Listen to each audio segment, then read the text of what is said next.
Hey, what's going on, guys? Welcome to NVP Nordic Viking presents Ironheart. Yes, we are going to be talking about Ironheart today, and consider this a primer video. I was editing together episodes 1 through 3, and honestly, the information that you need to have going into this show to prepare you for it is a video unto itself. In fact, each episode I'm going to have to break down individually because this needs to be talked about. Believe me, I wish more than anyone this could be just a fart in the wind. But I spent the entire night at the bar until 2 a.m., staggered to Taco Bell, went out the next morning, had 3 cups of coffee, ran home to go to the bathroom, and what came out is Ironheart. In fact, that might actually be better than what this is. But it also explains what happened with Disney Marvel. That they held on to this for 2.5 years, 3 years since it's really been finished. But 4 to 5 years since it began filming. They have been kicking this can down the road, and now we know why. Who advised them to release this as opposed to paying whatever penalties they had to shelf it? Because let me tell you, Dominique Thorne, the lead actress in this show, is actually a very good person. She tried out for Shuri back in Black Panther, which ended up earning her the role of Ironheart in Wakanda Forever, a film that has its own problems, like exploiting the death of Chadwick Boseman, but that's for another video. But this woman has gone around to schools, talking to children, becoming a role model, getting them invested in education, in STEM. And I know we joke about, we need more women in STEM, but no, this she put in the work. And more than anyone, I would assume that she would want this to go away and not be on a record, because what the Ironheart, the Riri Williams that you saw in Wakanda Forever, is not this character.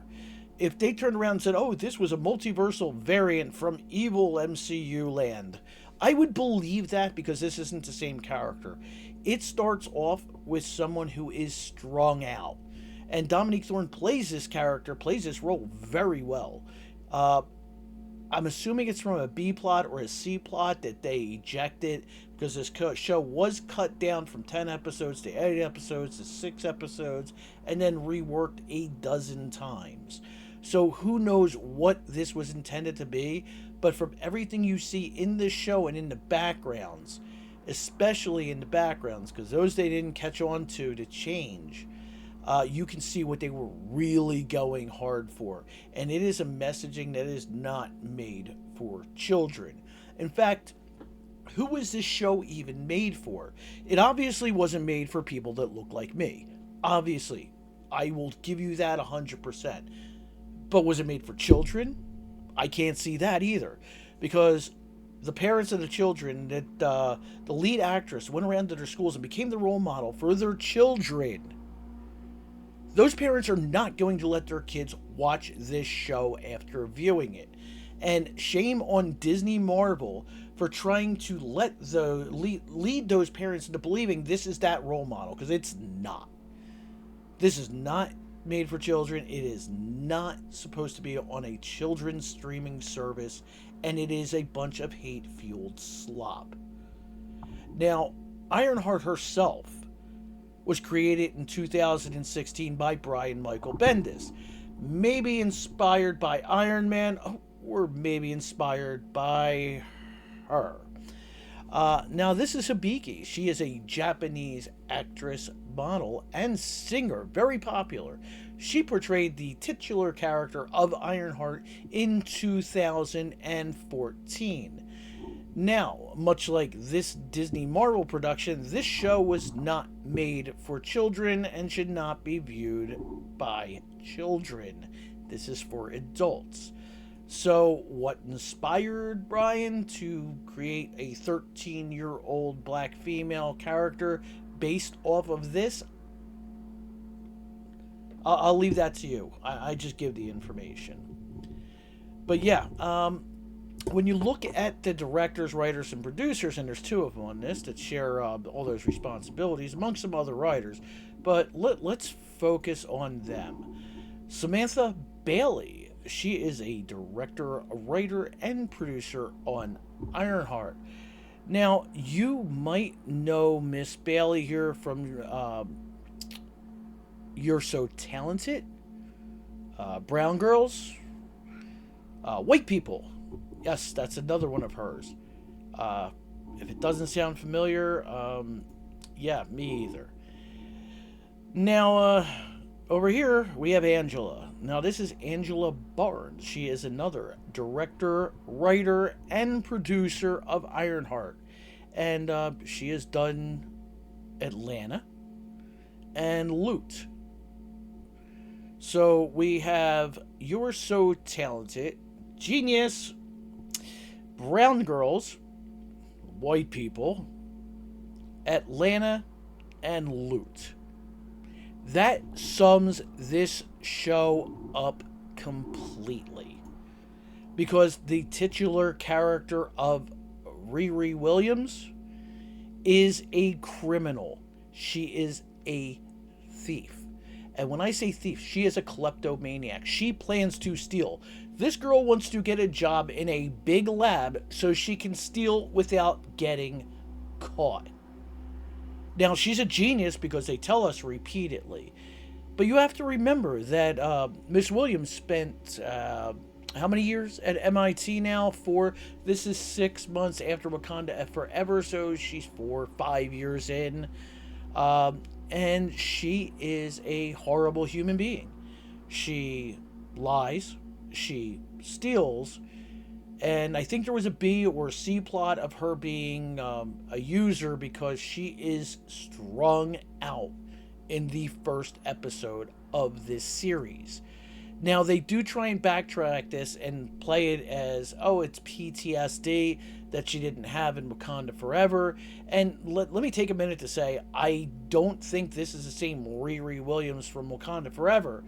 Because as unlikable as that movie was and insufferable as the character could be to some people, it was a decent enough character. There was nothing wrong with her. So, for this to be the same character 6 months after the events of that show, I don't buy it. Now, I would believe that she was thrown out of Wakanda for stealing. That I would absolutely believe because everything in this show is about that. Now, the horrible thing is, she spent 4 years at MIT and didn't create anything. They say in the first one she created a vibranium detector, which, okay, I could believe with a team somebody could do something like that in this kind of MCU fantasy world. But she also built an Iron Man suit in her garage. The problem is she doesn't have an arc reactor or any way to power it. And in this show, we learn that it's solar and wind powered. Yes, the Ironheart armor, the mobile weapons platform, is solar and wind powered. And she's using a stolen artificial intelligence from MIT that they cut off when they expelled her. And yes, they expelled her. And why did they expel her? Because she was supplying, she was selling papers to other students. She sold equipment to other students, projects, like a personal shield.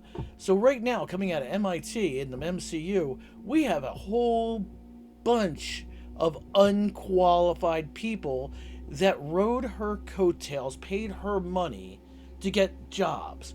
So now when these companies have self-driving cars that crash and planes that fall out of the sky, I guess we know why. DEI. Excuse me. Oh. But yeah, that's this show.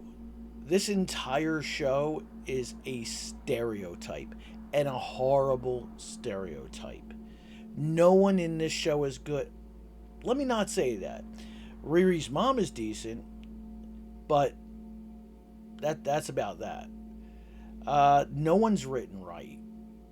It's, you know when you see a white character on screen, they are going to be weak, they're going to be a villain, or things are just going to go bad for them at some point.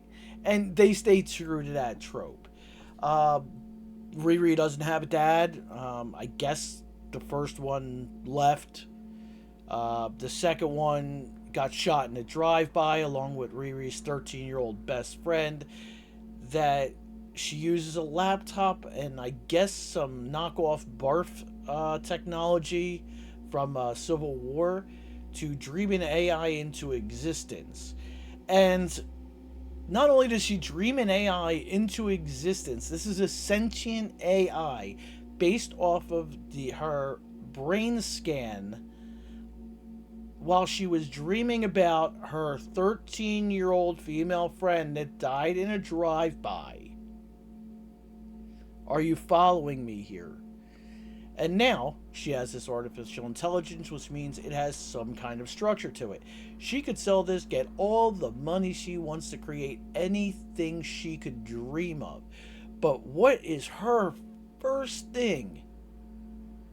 instinct with this new life is to run to her computer and hit the abort key. And there is no nicer way to put that. Yep, new life abort message. Bad, very bad. But that's this show. That's the show. And now you see why I had to separate this from the reviews of the episodes. There is just so much here, and I am skimming over it. The Ironheart suit was strewn all across MIT's laboratory, and she went through, stole a laser, some other stuff, and then walked through stealing pieces of her entire suit. Now, this suit is not hers. Now, I know the writers might not be that educated, obviously, but a grant, which Riri had, paid for by Tony Stark. That means the money's not hers. It's for her to go to school, her to learn, her to be creative. That suit belongs to MIT. And that brings me into the stupid people at MIT, or the writers thought that, MIT are dumb. And they wouldn't have this mobile weapons platform under lock and key. Now, MIT itself has kept Riri at this school. Despite not doing anything, she builds this suit. That's about all I can find that she did. They custom tailored an education program for her, which she failed, I guess. That's about as much into it as they go. But she didn't create an arc reactor. She didn't create her own AI.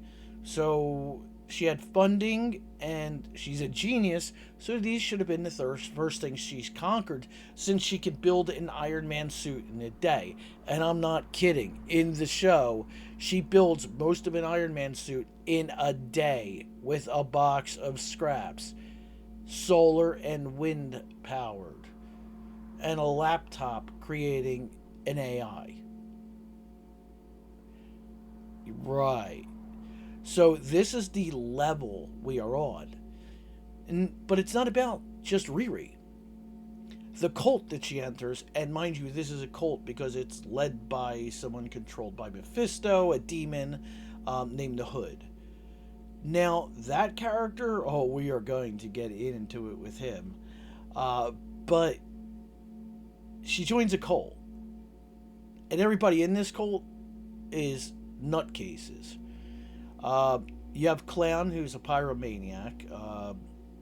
And you have the Blood Sisters, which is portrayed by two women, so I don't know why they're calling them the Blood Siblings in the show. So there might be some transmission thing in there. I don't know. There's a Slug, who's like a 1,500-pound white man in the books, who is now a black drag queen in his first acting gig. And I think he had the only funny line in it. It actually got me to snicker. It was the first and only time that happened. But yeah, there's no experience there. I mean, he could have gone on and do good things. I haven't seen anything, so I don't know. Um, but yeah, all the messaging is there. Uh, the Blood Sisters are two young, small girls that can throw men around that are twice their size without a problem. This is all just normal MCU slop, so I kind of just ignore it. You have your Hispanic guy with the knives. You have the Hood, which is a demon who tricks people into selling their souls. But no one can realize that except the viewer who just watched the show for 5 minutes and can see exactly what's going on. Now, there is so much to get into. Briefly, let me mention Natalie. Natalie is the AI. And Natalie, best thing in the show, honestly, she's my wife watched her in a show, This Is Us, and she's a good actress, like a really good actress. Why she's in this slop, I don't know, but she's Baby Yoda. She's their Baby Yoda, I guess. Marketing material. She can take possession in a suit, but she's very animated. And besides for the usual tropes uh, that they'll use, there's nothing wrong with her portrayal. Uh, I got nothing on that one. I really don't. Maybe as episodes 4 through 6 come out. I mean, she is kind of an accessory to murder, but it can go on either one of them. Maybe. I don't know. Maybe I'm being a little too generous. But yeah, that's where the show goes. So I'm going to go back to editing the video for episodes 1, 2, and 3. And then we will talk about them. I'll get them out there. I want to see your comments. In the meantime, like, comment, share, subscribe. I appreciate it. We hit 500 subs. You guys are awesome for that. But I will see you in the next video.